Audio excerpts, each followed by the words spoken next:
Are you facing difficulty in understanding the accent while doing your IELTS listening? Okay, I have a solution. I have many students, those who come up and say कि उनको accent समझ में नहीं आ रहा because they go through a UK accent, US accent or an Australian accent and they're not able to understand. First reason why they're not able to understand because they are not used to it. जब हम अपनी natural English बोल रहे हैं या फिर when you are learning English और speaking in English in your local environment, तो ऑब्वियसली आप किसी और का एक्सेंट नहीं समझ सकते and you are not used to that. So what is the solution that student can still score in the IELTS listening section? I have 3 solutions for you. Yes, these 3 solutions have worked for my students and they are the best for anyone to get used to understanding the accent in IELTS listening. The first solution that I have is please repeat. Yes, I again say please repeat. कई बार students का mindset from day one ये होता है कि 1 से 40 questions उन्होंने कर लिए and what they are waiting for, they are waiting for to see कि मेरा स्कोर क्या है. But if you are a beginner in IELTS listening, your target is not to see where do you know what's your score or where do you land up. Your target should be कि अभी तो मैं beginner हूं तो सबसे पहले मैं accent को समझना शुरू करूं. So please repeat. अगर आप 1 to 10 क्वेश्चंस कर रहे हो, पार्ट 1, पार्ट 2, पार्ट 3, किसी भी सेक्शन में जब आप आंसर लिख रहे हैं और आपको कॉन्फिडेंस नहीं है तो please repeat. If you are repeating it means you are improving your concentration. आपका फोकस स्कोर पे बिगनिंग में बिल्कुल नहीं होना चाहिए. आपका फोकस होना चाहिए कि क्या मुझे समझ में आ रहा है. अगर आपको समझ में आने लगेगा, may be 1 listening, 2 listening, 3 listenings, I advise to students कि आप इजीली 10 लिसनिंग्स ऐसी करो कि जहां पे आप रिपीट कर रहे हो and then from the 11th listening stop repeating. तब तक क्या होगा कि आप उस एक्सेंट को समझने लगेंगे and then you get your answers correct. The second tip that I have, still students come कि नहीं समझ में आ रहा, they face lot of problem with MCQ.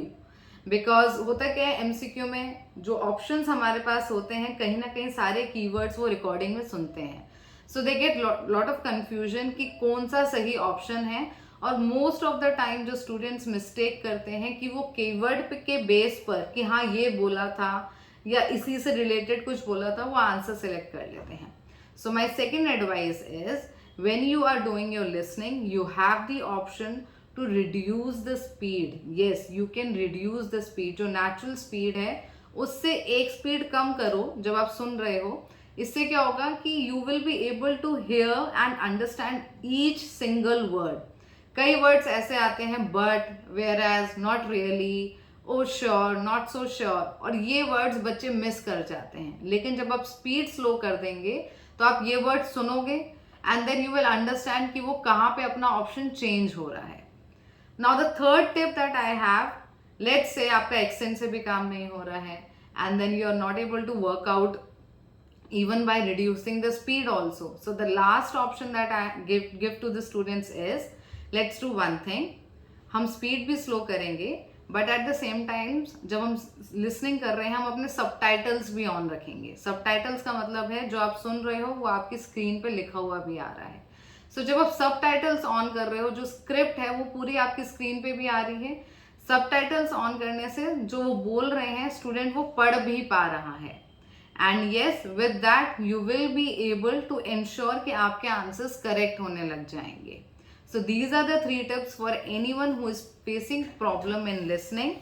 First tip, there is no harm in repetition. आपका जो exam है जब आप प्रिपेयर कर रहे हैं आपका एग्जाम 1 month बाद होगा या 2 months बाद होगा ना, तो you have time to actually जज योर सेल्फ. शुरू में रिपीट करें.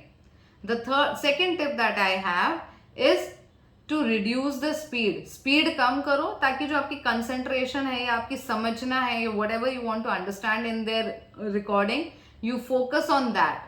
And the third tip is use the subtitles also. Use the feature that you have for looking at the subtitles. इससे क्या होगा आप जो सुन रहे हो वो आपके सामने भी है. You can relate with the questions and then you can answer them in a better way.